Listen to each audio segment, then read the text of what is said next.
上期讲到，隋炀帝率领100万大军征伐高句丽，却以惨败收场，于当年7月返回了涿郡。次年正月，他就再次发兵，准备第2次征伐高句丽，并且让杨素的儿子杨玄感负责监运粮草。那么，杨玄感为何反叛？他找来好友李密商议，却为何不肯听从李密，最终导致兵败被杀呢？本期视频，我们就一起走进隋炀帝第2次征伐高句丽及杨玄感兵变。611年，隋炀帝为了征伐高句丽，不惜动用数百万兵民前往，致使天下民不聊生、家破人亡的惨剧频频上演。同年，山东和河北等地遭遇水灾，使百姓的生活更是雪上加霜。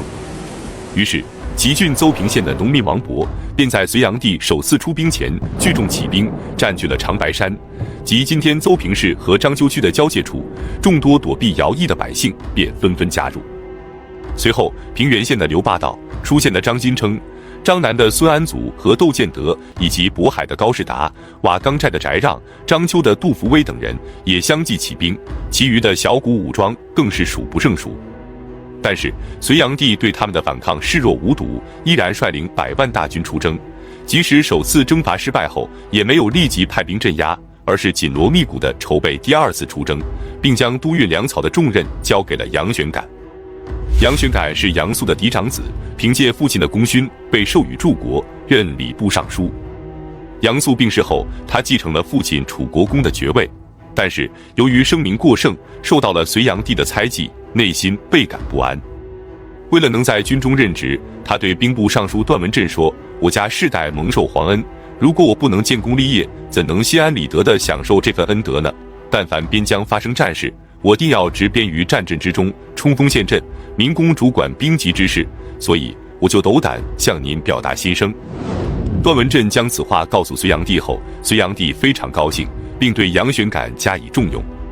此次大军出发前，隋炀帝便将督运粮草的重任交给了杨玄感，让他在黎阳郡，即今天的河南省浚县，负责督运粮草。由于当时遍地都是起义军，杨玄感觉得天下必将大乱，于是他就与王仲伯和赵怀义等人密谋，决定起兵反叛。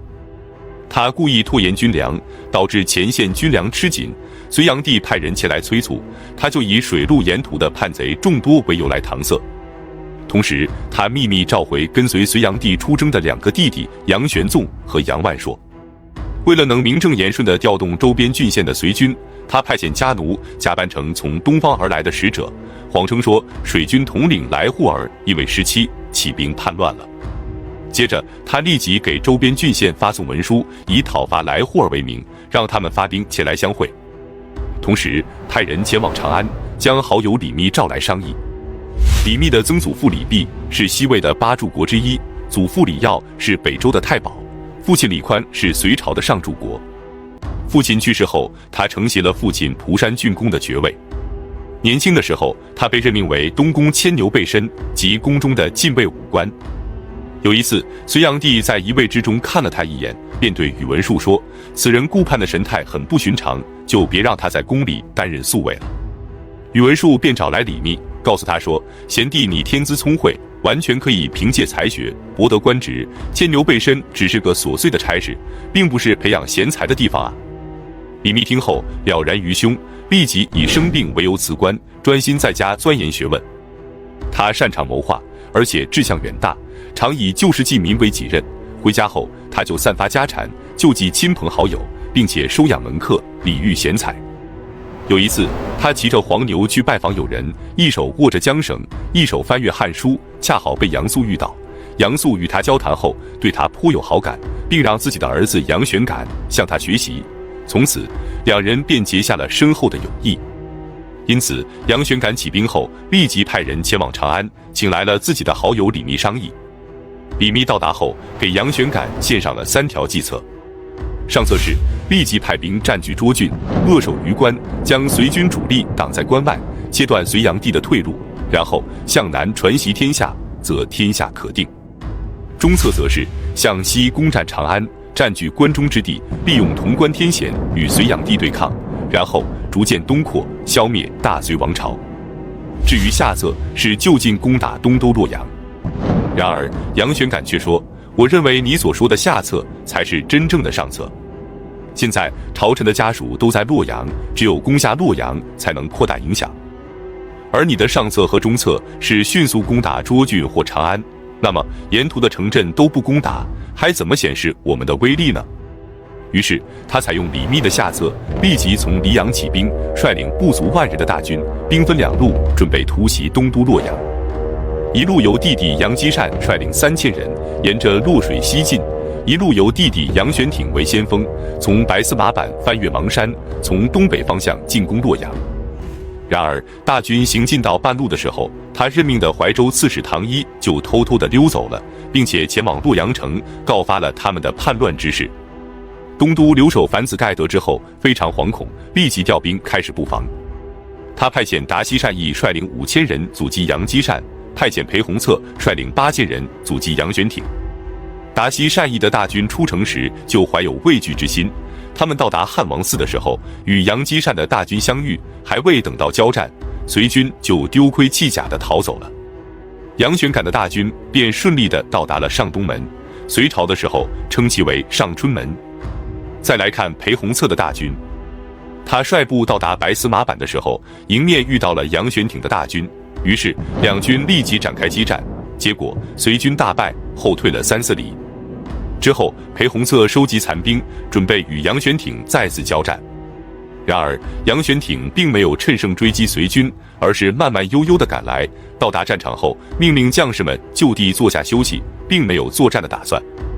裴弘策不明所以，不敢命令将士们冲杀，双方对峙了半天后，隋军便开始懈怠了。这时杨玄挺突然命令将士们上马冲杀，隋军顿时大乱，纷纷投降。裴弘策只带领着10余骑逃回了洛阳城。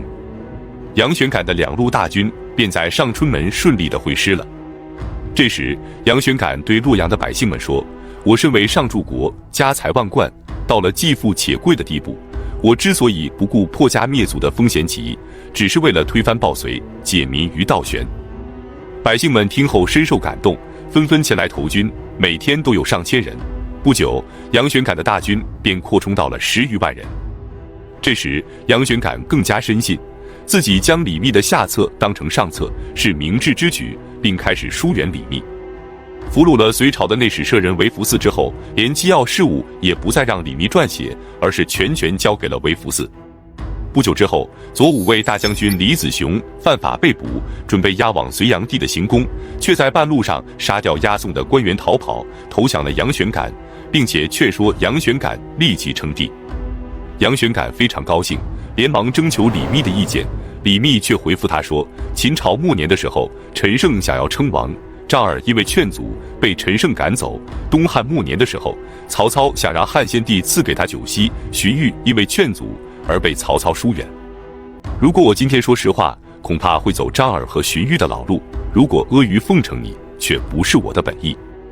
但我还是要说，我们起兵以来，虽然屡战屡胜，但周围的州县并没有响应我们，而洛阳城的防守非常坚固，短时间内无法拿下。接下来各地的隋朝援军会源源不断地涌向洛阳，等到那时，情况就非常危急了。